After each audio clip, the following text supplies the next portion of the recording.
Okey, ni nak tunjuk deh sikit, nak tunjuk pasal senam Osteruk. Mula-mulanya kita buat senam tangan sudah lah hari ni. Mula-mulanya pegang tangan gini akak. So, 2, 3, 4, 10.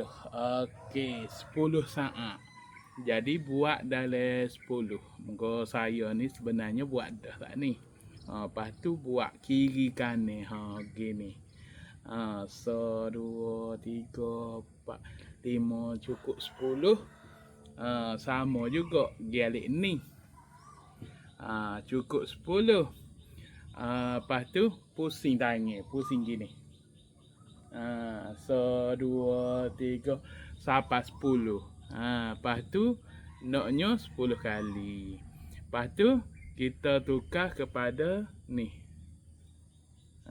Wak 1, 2, 3, 4, 5, 6, 7, 8, 9, 10.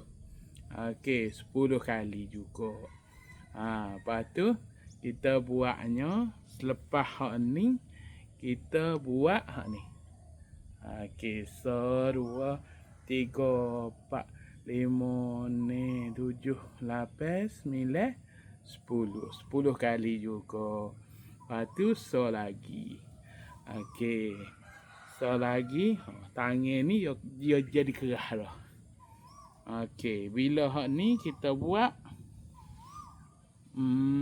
okey. Buat gini, okey, pusing.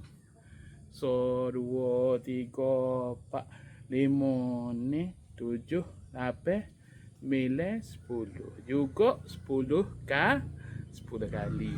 Okey. Bagi senam untuk orang stroke. Jadi buat seumur. Saya ya setahun lebih dah kena stroke. Tak berhenti lagi lah.